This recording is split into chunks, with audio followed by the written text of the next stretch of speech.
Bismillah wa salatu wassalamu ala rasulillah wa ala alihi wa sahbihi ajma'in. Awesome question came from a mother in the Gulf tour who said, when do I teach my children Arabic?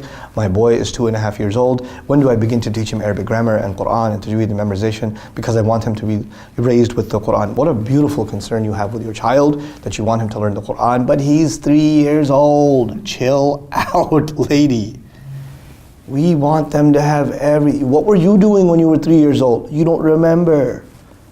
You don't remember. You don't even remember, like, you should put your shoes on the wrong way. Kids are on the fitrah. They are beautiful. Let them be. Teach them, yes, teach them lovingly. Some kids have more aptitude. They want to learn quickly. They want to learn quickly, and you give them that opportunity. Some kids want to play more. Let them play more. Let them take their time. Parents have to learn to be flexible with their children and not impose the same standards and not make one kid compared to the other kid, especially in terms of their Quran. I have 6 kids. Not all of them memorize Quran the same way. Not all of them study Quran the same way. Not at all.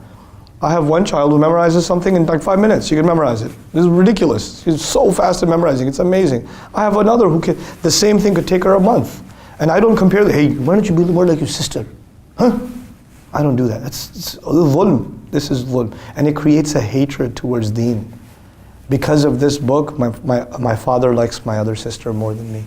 That's wrong, man. Stop it, cut it out. Stop being so stressed over your kids. Allah doesn't want your kid to be a hafiz. Allah doesn't want your kid to be a alim. Allah wants your kid to be a good Muslim. Allah wants your child to love his or her deen. That's what Allah wants. So chill out. On that children's note, there are some people who came to me and said, our children are 5, 6 years old. We showed them videos of the signs of Judgment Day, and we talk about Dajjal. I was like, why do you do that? Why are you talking to your kids about Dajjal? Your kids are like 5 years old.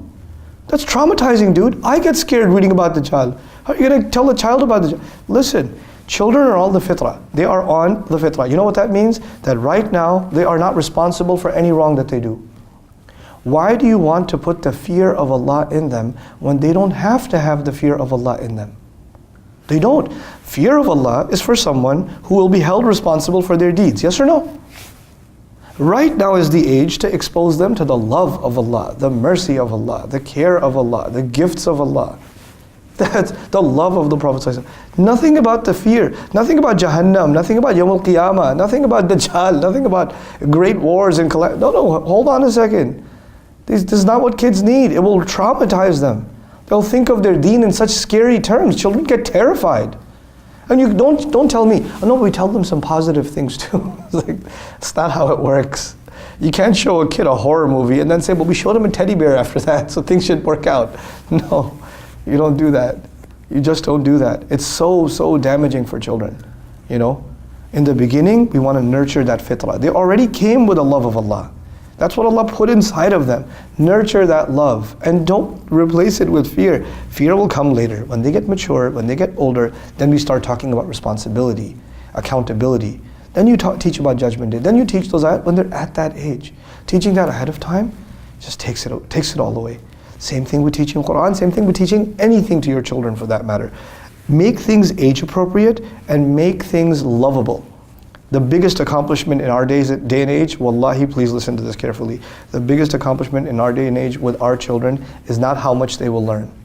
How much they will learn means nothing. I'm sorry that sounds offensive to you. It means nothing. What will mean something? How much do they love their Rabb? How much do they love their Prophet sallallahu alaihi wasallam? How much character do they uphold? How truthful and honest are they? How easy is it for them to admit a mistake? How openly do they communicate with you? Their character is the most important thing, not their knowledge. Knowledge is superficial, it is for show to others. I'm not saying knowledge isn't important, but knowledge will always be secondary to character. Always will be secondary to character. Right now it's about nurturing that character, nurturing that personality, and a little bit of knowledge along the way. There's plenty of children who've memorized the entire Quran at a very early age with no character. And it's not those kids' fault. The only thing emphasized to them was memorizing Quran. And these kids will lie. These kids are mean. They make fun of their friends who don't memorize Quran with them as quickly.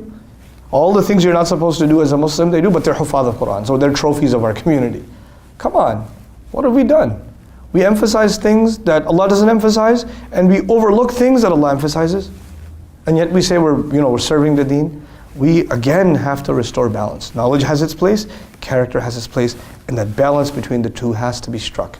It certainly has to be struck. May Allah Azza wa Jal give us maturity and sense in raising our children with the right religious upbringing, a balanced approach to deen, a loving approach to the deen, so that they don't come up skewed and find things to love other than Islam. That they know a lot about Islam, but their love lies somewhere else. Barakallahu li wa lakum. Assalamu alaikum wa rahmatullahi wa barakatuh.